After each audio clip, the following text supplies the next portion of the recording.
So if you're a creative, like a photographer or filmmaker, or really any kind of entrepreneur out there, should you be working for free? Well, I've actually got some thoughts on this one, so let's jump into it.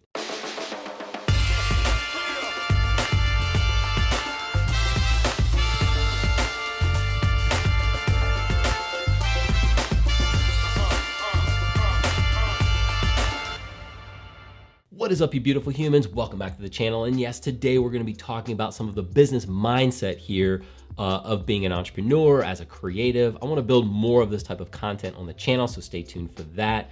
And giving you both sides, weighing both sides of should you actually work for free, and when it may be, and I tread lightly here, okay to do that, versus no, all of the jobs should be in exchange for some financial gain here, some budget that includes money in the part of the client paying you for your time. Now, one of the things that I do want to stress here is that for each and every one of you, especially when you're building and when you've already built, you should be able to get to a point where you're not always having to defend or define or argue your value.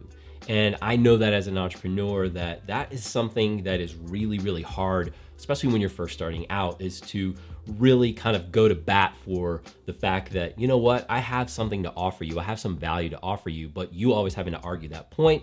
I'll actually do more videos on this when it comes to negotiation, but want to kind of talk about when you get approached by someone and they say, listen, we've got this event and we'd really love for you to shoot for it. And it's going to be great exposure. There's going to be certain people there, whoever these people are, but it's really going to give you a leg up in the space. And we want to offer that to you as exposure. Well, I'll tell you what, as far as I know, exposure doesn't pay my mortgage.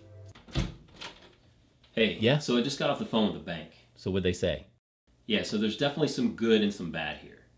So I pitched the idea of a feel-good story here on YouTube, letting your community know about them foregoing the mortgage, and they said that was actually a bad idea, something to do with like a market collapse because everybody would be asking for the same. Yeah, that makes sense. Right. But what they did say is that they would love to collaborate and maybe do something similar, but they want full creative control. Full creative control? Oh, hell no. Yeah, that's what I told them.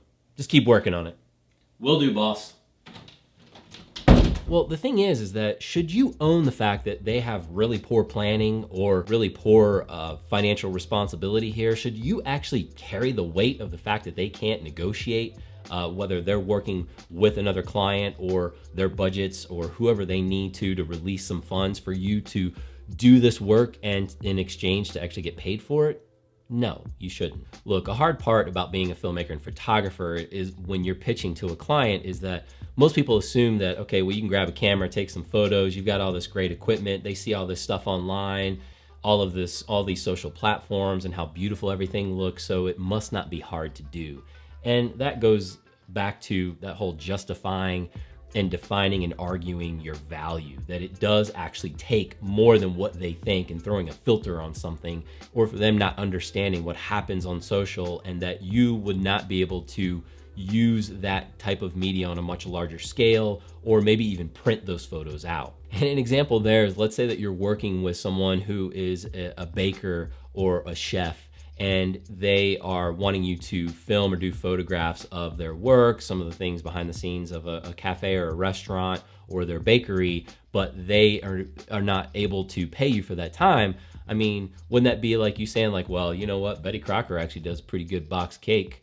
Or saying to that chef, you know what, we actually do HelloFresh and they apparently have professionals put those meals together and they actually come to my home, so isn't that just as good? Now, of course, I'm not saying to try to devalue someone else's time and efforts and whatever they've tried to build, but you know what I'm trying to say here, because that's really what it comes down to, is that they're just not valuing your time. Now, let's actually make an argument for working for free, and like I said, I tread lightly on this, and talking to filmmakers that do weddings, photographers that do weddings or events, and let's say that they want to do something abroad. Maybe they want to build a portfolio that they do travel events, but they don't have anything like that. And if a potential client, like a wedding, approaches you and they say like, listen, we'll definitely fly you over there. We will pay for your food. We'll give you a per diem and put you up in a hotel, but we just don't have the finances to be able to pay for the actual photos or the film part. Well, I'll get into the contract pieces in a second, but if you're someone like a creative that has like a travel blog or a vlog, you have a YouTube channel, maybe you sell stock photography or film, like, is this an opportunity for you to go out there a little bit earlier to get some of that footage that you may be able to monetize later, and working with the client to say like, yes, I've never been to this place, so I need to actually go out a day or two earlier so that I can scope it out, think about setting up my shots, and then maybe even staying a little bit longer on the back end, just letting them know, which I've actually done that. I don't like to necessarily fly out right away. I like to get all of my footage organized and make sure that everything looks good, because maybe you need to capture something else that was after the event or getting some additional shots. And that could be something that you could use later to monetize, but also letting the client know that there may be some shots that you may just want to make sure that you get even without them, just to add to the B-roll of their film. Now, as part of the negotiation piece here, I would say that you do want to go in all in on this project. Don't do it half-hearted and then give them something that's mediocre.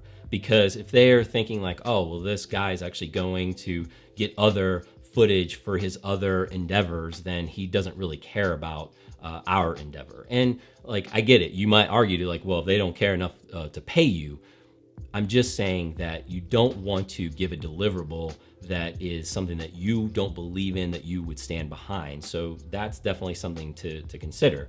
Even when you're thinking about putting some of the trip on the front end and or the back end, just realize like, focus on that event. Because what we have done, and we actually have gotten paid for events where we've traveled, but we did add some extra travel time, because there was an event that we went when we went to Vegas. And we were like, oh yeah, but see, we could vlog it. We can get some other shots that we could use for other things like stock photography. Heck, we even like did a video of us on the strip, like podcasting. So it was something that we added on to the trip, and just to kind of add a little bit more value to us, even though that we were getting paid. And this was something that, you know, the client was exchanging money for, and we were all in on that project, and we poured everything into that project. But it was nice, like when that work was done there, that we were able to then just kind of have a little bit of fun and go and just film and shoot for ourselves.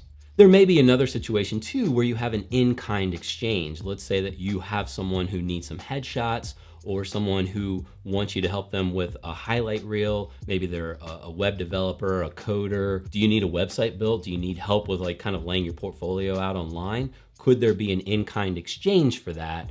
Or even, you know, going back to like the baker, like, do you have your own wedding coming up and saying like, well, hey, like I will film all of these things for you if you'll make a cake or some cupcakes or pastries or whatever it is that you want at your event in exchange for that. And then obviously, you know, make that something that is agreeable to both parties. And this is where the contracts come in. I always recommend, regardless of what is exchanged, to always have a contract. And I'll talk a little bit more about contracts in another video, but always have an agreement of what the deliverable is, because you may have a client that comes back and says, well, you know, I know we kind of had a handshake deal, but I would really love to have more revisions on these photos or this video. If you don't have a contract, when you're talking about revisions or any expectation of how many photos you're going to give them, then, you know, the potential client's just going to run away with it here. Always sign a contract, even if there is no money exchanged. However, let me also throw out the idea of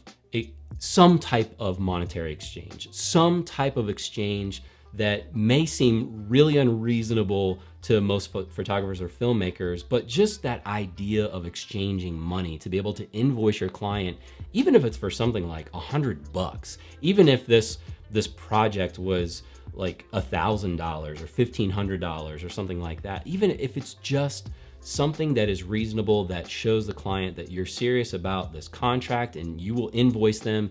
You need something in exchange for your time. Even if you're just starting out, I do think that that is the way to go, to have something exchanged there. And definitely there are times where you should not do it for free. You may have, let's say that you have a large agency that approaches you and they have like multiple clients, multiple brands that they work with, and they say like, hey, going back to the exposure piece, we'd love for you to actually put something together for us do this work. And, if you do a really good job, we can actually connect you with, like we can bring you in-house and connect you with other brands and clients that we work with. And what I have to say about that, because I've worked with agencies, I know agencies on the back end, like the behind the scene, and then also the like the front end. Listen, those agencies are charging their clients, charging the brands that they're working with. They're already charging them for this anyway.